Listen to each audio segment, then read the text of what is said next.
This is the BMW i5 Touring. I think that this estate is close to perfect. It's absolutely brilliant. Maybe the best estate car available on sale.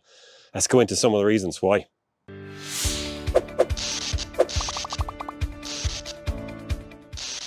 I reckon that this thing is absolutely beautiful. I think BMW have nailed the design on this. Now, personally, I'm not the biggest SUV fan, so when something like this, a stunning estate comes along, I get really excited.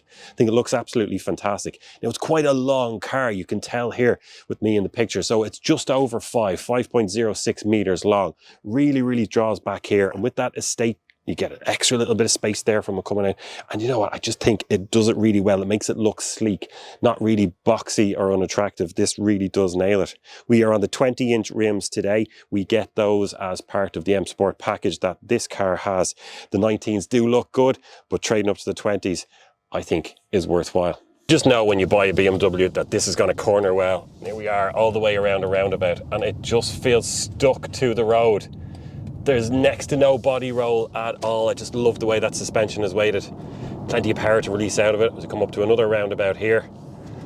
So smooth on the brakes, and that blend between regen and friction braking is just really good release out of it. And its stability as you're coming into and out of that roundabout there, there's just no body roll. It feels stuck to the road and it gives you so much confidence. And look, it's what you want, but also what you expect from a car like this. And it's great to see that the electric version, you know, it's got a big chunky old battery in there weighing about 600 kilos, and it still does really well. There's another a lot of roundabouts here. Here's another one, and it's just brilliant. Really like it. Yet when you take those little ramps, those little undulations in the road, the dampeners do a great job. And it's just that wonderful balance between comfort and if you chuck it into a few corners, it's really good. And then also, if you're really messing around with it, you click My Modes here, go into Sport, and I can feel the supports coming in on the side, along my side here, just to give you a little bit more stability for yourself in the seat, because this thing can move and shift, and it's handy. At the front, it's everything that BMW was offering in terms of design language at the moment. It's angular, it's really aggressive, and I think they do pull it off. When you move into the electric forms of this, that kidney grille isn't as striking and, for a lot of people, off-putting. I think they've done it really well. It's housing this sensor panel just here. Lots of air intake around there, a little bit of a curtain go around to the wheel arches. Yeah, I think it looks really good. They've pulled it off at the back as well. Just for me, every single angle that you look at this car, it's really good. You've got this kind of stubby shark fin aerial just there, tiny little bit of a spoiler that hangs off the back there with that suspended rear light. You get your rear wiper. A lot of people really like to see that and get annoyed when they don't get one, so BMW have carried through on that. But yeah, at the back it's a little bit simpler than it is at the front, I think, but that's not a bad thing. Carries off the little bit of black plastic trim really well down there. The lights look fantastic, especially illuminated at night time. And you also get that little kick opening, which is a very fancy extra that we like a lot. So this is the slow version. We've got a 250 kilowatt motor at the back there, so only driving the rear wheels. Now, that's still good for 340 horsepower, and that 0 to 100 sprint is pretty tidy. It's down around the 7-second mark. So we're coming up to a motorway here. We're carrying 80. There's a nice gap there, I'll indicate. So carrying 90 now, so I'm going to floor it. 100, 110, 120, just like that. This thing really picks up pace, and it's just how smoothly it delivers. Like for me, when you buy a BMW like this, and you're spending a lot of money on it, of course, but look, that goes for perhaps a Lexus, Mercedes, Audi and so on. You expect refinement in the materials, the suspension, the sound insulation. And for me, when you get a fully electric drivetrain like this, it just elevates that quality up. Like the sound insulation is so good here. There's no vibration from the engine. We're getting tire noise coming from the road, of course, but it's dampened very well. And then as we ease back up to 120, take off foot off the accelerator, regen kicks in and it slows down again. And everything is so smooth. And with the quality that you already have here, that electric drivetrain it's just sublime. Boot space is obviously really important when it comes to your estate car, and you're going to want a lot of that. Now, this does have the kick facility, and I've used it plenty of times, but for filming, I've got to get the keys over there. Anyway, let's move on and look inside here. Now, I've got a little bit of luggage just stored away in there. One thing that we do really like is this flat floor there. Great for just sliding parcels and packages in and out. It makes it really easy. And it's a really wide aperture, I have to say. I really, really like it. Easy to get bigger things in, like buggies or your golf clubs, bigger packages, whatever you think. A little bit of netting inside for more storage. We've got a release for the back seats just there, 12-volt charger. Now, there is a little bit of storage under there, but I mean, this thing is minor. You're getting just a little bit of netting, kind of cargo netting in there. There's not much else. This is rear wheel drive, and it's also based on that platform that also houses combustion engines. So you tend to lose a little bit of the space, and you don't get as much out of this as you might want from a 5-meter long car. But look, it is a really good space. It's 570 litres in there. You've got the little parcel shelf that slides out, and you can catch that in different areas like that. And then when you don't want it, you just kind of release it and it goes all the way back in itself. Now, of course, you drop the back seats. They're in a 40-20-40 split, and you're out to 1,700 litres all in. I think that's pretty good, isn't it? There's also the fast version of this one. Now, you got to pay a lot of money. You're starting in around that 120-something thousand euros just to get into one. But the all-wheel drive version of this one with a motor on the front and another one on the back that gets you just a hair's above 600 horsepower is just ridiculously fast. And I've had that setup, those motors, in the saloon version of this car, and boy, is it breathtaking. You're well under 4 seconds for that 0 to 100, and it's brilliant. And another thing that I love about it, what they do is, some of the manufacturers, the way they map the throttle, it doesn't give you all the power straight away, and you kind of have to release into it. But BMW, you can change around. So if we click on My Modes just here, we've got personal, where you can set up you want sport, efficient, expressive, relax, digital art. It changes around the display. But the sport mode one does make that accelerator just a little bit more sensitive, which is great. But if you really want to go for it, you've got this boost paddle just here. Now, there's not many people around me on the motorway, so I'm going to press the boost paddle, and I get 10 seconds of all the power in immediacy. So from 95, floor it, whoa, 110, 120, just like that. My God, this thing, it just takes off with that boost paddle as well. It's so much fun, because you can have it in efficient mode or in comfort, pottering around. If you see a gap that you need, or you need to accelerate for some reason, just press the boost paddle there. That overrides everything, and away you go. The i5 charges pretty well. I'm quite happy with it so far. So we have it plugged into an Ionity station now. Although that's capable of 350 kilowatts, the i5 peaks at 206. But what we really want to know about when we talk about DC fast charging is that span from 10 up to 80%. And this thing will average about 137 kilowatts in that period, and we'll get from 10 up to 80% in 26 minutes. So in terms of DC charging, this thing is pretty good. We were able to program the car's sat-nav to come to this Ionity charger, which preheated the battery to give us even faster charging speeds. The news on AC is really, really good. Now, as standard, you'll get 11 kilowatts on the i5. And look, that just keeps up with the competition. Most cars are giving you about that these days. But what I like about this is that the option of 22 kilowatts AC charging. And that for me is really, really important, especially when you come into these higher value cars. So you get that AC charge if you've got 3-phase at your office or the factory, or those public points that you find out if you're going to meet a friend at the cinema or something like that.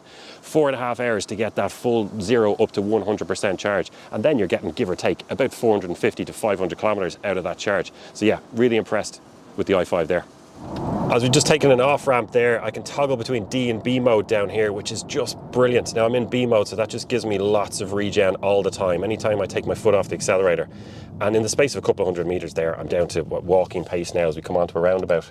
So I'll accelerate a little bit to keep moving around, ease off again because it's tight in the turn, and you feel it slowing down. And it's just great to be able to modulate your speed by simply pressing and releasing on the accelerator pedal. But what you can also do is flick down your toggle switch here, so it goes back into D mode, and that turns regen into adaptive. And I sometimes have problems with manufacturers and how they set up their regen, and recently enough, I won't name them here in the videos, but if you watch the other videos, I was critical of the way they map the regen. On this, it is absolutely brilliant. One of the best, if not the best, I've been in. And up there, definitely with the Hyundai, actually, the Ioniqs are really good at that as well, because they've got the flappy paddles to choose in different levels. Oh, here we are back onto the motorway, and that speed is just brilliant. And this is a slow one. But no, I was talking about in D mode. So we have it in D mode here. Now I'm carrying 120 on the motorway again. I can see a bus ahead. So if I ease off my foot now, I'm getting no regen whatsoever. So it's 120, bopping back to 118. But now that I'm getting really close to that bus, the adaptive cruise control is kicking in, because it knows the bus is up there and it's slowing me down further and that's just, it just works so well. So it just freewheels when you take your foot off the accelerator, unless there's something there, and then it will put on that regen for you. Really good. We've got a nice wide door opening here, so easy to get in and out, although it is a little bit low. I mean, the car is only just over 1.5 meters tall, so those people wanting that higher position might go for the iX or the iX3 or something like that. Anyway, in here, another thing actually does help you when you get in and out is the steering wheel automatically moves up just to give you a little bit more space to get your legs in and out. Look, I've got this car set up for me, and just for a bit of context, I'm 1.89 meters or 6'2". I have the seat set all the way down to the bottom. This is electrically adjustable in so many different ways, lumbar support and so on. It does really well there. And another thing that I do like is electric adjustment for the steering wheel, up, down, left, right, in and out. It does the whole lot. It's really good on that. But anyway, I've got the seat set up for me in a really comfortable driving position. Now, admittedly, I am a bit tall and lanky with long legs, so I would put this seat back a little bit further and drop it lower than most people would. But anyway, considering that, let's have a look in the back. So once again, it's a decently sized door, so you can get in and out a little bit easier. And we're sitting up slightly higher here than we are in the front seat. So let's try and fit in there. And yeah, I can fit in. So what are we looking at there? Maybe an inch or 2 inches of space. In terms of head height, yeah, even if I stretch up, I can't hit the top at all. And another thing that we like is with that, it's an optional extra and it costs a good bit of money, all right. But the amount of light that we get in from that panoramic roof that goes all the way back to just about there. So lets in loads of light, and it's really comfortable in here. The finish in the door is quite nice. And there's a little bit of plastic around. The back of the seat is uninspiring. Not that it matters too much, but I get my USB-C connection just there and this little hook kind of area. And yeah, overall it's pretty good. We've got the tri-zone climate here as well. So there's plenty. You've got 2 USB sticks here at the back as well as that, but I've got heated seats in the back and I can control the temperatures and stuff. Now, if you're that middle passenger, you're not going to be too happy because you're raised up a little bit more. Now for head height, that's okay. But because this is based on what we call that compromise platform, as in it houses the petrol, diesel, hybrids, fully electric, you get that shaft, that tunnel down the middle, and there's just no space really. And like someone like me just finds it even awkward to get into it. And yeah, just on a longer trip, wouldn't be ideal. And for a car that's 5 meters long, would we like it to do a little bit more in terms of space here in the back? I probably would. It's not cramped by any means, but with that length, and you look at the amount of space that's given over for that elongated bonnet and that cavity that has to house all the combustion engines, it'd be nice just to shift that kind of that much forward and give me that space here in the back, because the boot's big enough, just like a little bit more here. I just want to talk about the cruise control for a minute on this, because I found in the past not me, I don't have the money to buy these kind of cars, but I get to test them from time to time. And if I had have spent 70 or 80 grand on some of these cars, and you don't get some things like heated seats or heated steering wheel because you have an option to pack, but some of them you don't even get adaptive cruise control. Now, I have complained about a BMW car that I reviewed a while back, because you pay so much money and then you don't get adaptive cruise control. On this, it is absolutely brilliant. It goes up to level 2 autonomous. So I've eased off here on the motorway. I can see there's a bit of traffic up ahead, so I've eased off. There's nothing around me at all. So all I got to do here is just press one button on the steering wheel, and that activates the cruise control. And it's set to 95 there at the moment, and we're ticking over. So when I come up behind the cars in front, with all the sensors that this has, it knows that there's a car there, and it will slow me down using regen braking, charge back up the battery. And that's absolutely brilliant to have. But it goes a step further than that, because I don't even have to steer right now. Now, legally, I have to have my hands on the steering wheel, so I'm just kind of showing you there. But this is following the contours of the motorway without any input from me. And if those cars moved out of the way, you just move on again. I press the shifter there, I'm up to 100. That's moved me forward, so I'm catching up with those cars now. And it's a really good system. And another thing that it does really, really well, which a lot of the cars, the ones coming from the Far East, it seems to me to be, the way they have that ability to steer itself set up, I'm not a fan of. And this, it's absolutely brilliant. And I say that because of the road markings that we have at on and off ramps in Ireland. The car would sometimes veer a little bit following the left-hand side, but this BMW is sublime at it. It holds the center of the lane really well. There's no jerkiness. Even when there's off ramps there, it knows that You can track the line on the right hand side and keep you in your lane. And this is absolutely brilliant at that. Let's talk about range. We have to do it. It's really, really important when it comes to EVs, and it's the first question you get asked anyway. So this car has an 81.2 kilowatt hour usable battery, which is a big chunk of a battery. You know, if you take the likes of the, let's say, the Kia EV6, the Ioniq 5, Ioniq 6, though they're 77 kilowatt hours, 74 usable. The Model 3 long range is 75. So there's a good chunk of a battery in this. And you know, you'd want it as well. You want this thing to be able to go the distance. And it really does. So that WLTP figure is up around the 560 kilometer mark. Now, I always say take that with take it with a bucket of salt. You can hit those figures, but it's optimistic. So I've had this car now, and all I do is press the home button here. That'll bring up on screen the values that I've gotten out of it. So let's ignore since our last charge and go to since when I picked this car up a week ago, and I have done 439 kilometers in it. Now, I've averaged 17 kilowatt hours per 100 kilometers. So even at that 440, I wouldn't have used all the battery in the week that I had it. So if you extrapolate that out, it turns into about 460 kilometers of range, and for me, that's real world, because I've had this on the motorway for a good stretch, up at 120, aircon on. I've been having a little bit of fun with it, let's be honest. I've been filming it where I've had the aircon on and the doors opening and closing as I've been coming in and out.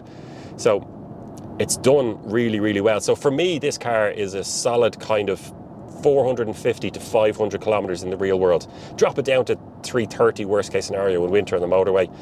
But also, I reckon if you treated this well, you'd crack that 550 to 600 out of it, I think. If you have to ask the price of this thing, there's a good chance you can't afford it. I certainly can't. But look, we're going to throw that old-fashioned adage out the window and just talk about money for a moment. Now, the i5 Touring starts off at 86,000 euros. If you want the saloon version, you get a couple of grand off that. But then you go up to the M Sport version, this package that we have here today, and that starts off at 94,000 euros.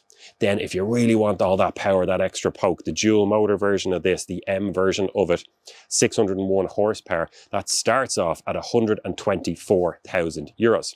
But look, I've got the spec sheet for the one that we have here today. And for me, this is the sweet spot. And look, if you've got the money to afford 100 grand, you can probably stretch out to about 115. So anyway, let's move on from there. Now, the basic vehicle price, 96,570 euros for the M Sport one. But this one here has 16,700 euros of extras on it, which brings the price of the car that you're seeing in this review today, this exact price, to 113,336 euros. No further comments necessary. How do I feel about the i5? Just to kind of forget about just charging times and cruise control, just a general sense of the car. And I've had a few BMW. I've had the iX, I've had the i7, I had the i5 saloon car, the iX2. I had a few BMWs, all electric ones at this stage. And for whatever reason, this i5 just feels better than the rest of them. Now, probably because that suits me a little bit better. I'm a fan of estate cars and also small hatchbacks. I'm not less of a fan of bigger SUVs. And this one just works for me. It just feels fantastic. I love the seating position. The steering wheel feels really good. I love the way it's weighted. The quality of all the materials here, it's top notch. It really is. It's ergonomic. Everything that you want is easy to touch. I have loads of different buttons and menus here. I've got toggle switches. I can control volume either on the steering wheel or a little scroller just down here. It all just works. The screens are laid out really well. There's fantastic resolution on them. I've got a heads-up display just there. I have electric one-touch windows all around. This blind here, pricey optional extra, but it's great to have. It's one-touch electric. And it just feels right. You know when you get into a car and it just feels perfect. Like, this is pretty close to it. I love this thing. I really do. Can I find fault with it in here? Oh, you really start nitpicking, and it's just personal differences. And to be honest, I'm not even going to bring them up because it's such a personal thing. I couldn't criticize the car for them. think we'll talk about the interior for a minute here, because there's a lot going on in the BMW and there's so much to love about this. Now, I don't want to go through every detail in here. We'll just kind of pick out the overall feel of it, just to give you a sense of what this car is like and some of the good features in it. Now, the first thing that you'll notice is this massive curved screen that spans all the way across the car there, just past the center console. And it works really, really well. I have to say, I'm really, really impressed by it. You've got the driver's binnacle here now, because this is actually split down into two. And this section just here in the middle, that's just completely blank. There's no screen there as such. It's just that one piece of curved glass that goes all the way around. But there's really good resolution in it. It's really fast. And I have to say, I like the way it's set up. But you control so much from here, and I mean, just look at the number of apps that are available there between BMW ID, Personal Assistant, Android Auto, CarPlay, Connected Drive, Store, passenger airbags, charging, and so on and so forth. We won't go through everything, but you can control and set up this car in any way you like in terms of how it locks to the windows close when you walk away, all this kind of stuff. There's so much there, and there's plenty of shortcut buttons down, so you don't have to scroll through menus as much as you do in other cars. You can just click home. You can have whatever you like in particular to have there, be it traffic, your position, altitude. It does everything. Maps, you can toggle it around. Now, what I do like as well is that you can control a lot from this panel down here in the middle. We've got a few different scrollers, rotators, and obviously you've got your start stop button there, your reverse neutral drive, parking, auto hold, which is great. But over here as well, we can click on my modes, for example, and that'll bring up the different driving styles there. So if you click on sport, and you can see how that changes the color across the dash here and makes everything red, and it also tucks in those seats just there.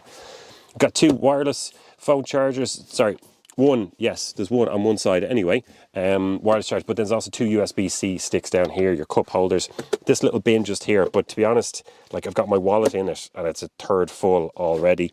Little 12-volt charger in there. And this is one of those things I've mentioned in this video already, is that it's based on a compromised platform. So the amount of space down this tunnel just here taken up that you wouldn't if this was a dedicated EV platform. There'd be space underneath, loads of storage there, really deep bin. You just don't get it in this car. So that's a little bit of a downside, but you get over considering everything else is so good.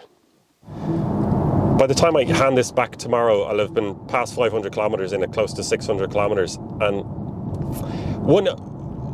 I think this is a really important question to ask, is because with any car out there, pretty much, there's different levels, different spec levels that you can go for. And the one big choice with this is, because it's 85 grand starting and it goes all the way up to 123 starting for the more powerful dual motor version of this. And look, if you've got that kind of money and you really, really want the poke, the 600 horsepower, then look, go for it. But for me, the sweet spot is what we have here now.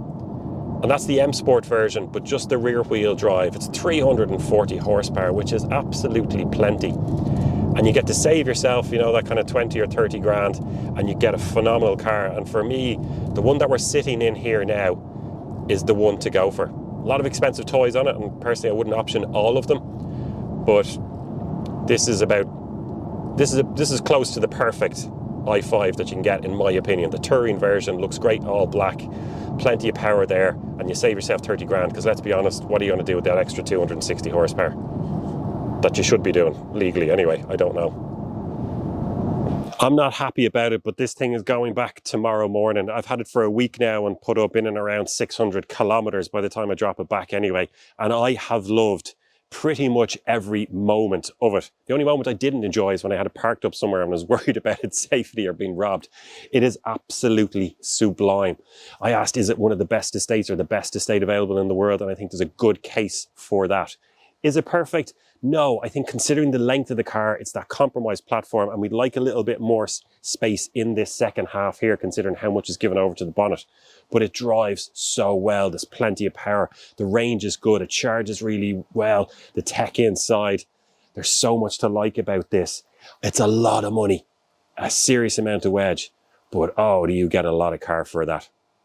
Thank you very much for watching this video. Would really appreciate if you subscribe if you've enjoyed the video. Getting support like that is crucial as I try to kind of navigate our way through this journey of electrification. I'm passionate about EVs. I do this as a hobby. If I could scratch a few quid out of it, well, that'd be great. Thank you very much for watching, and we'll see you on the next one.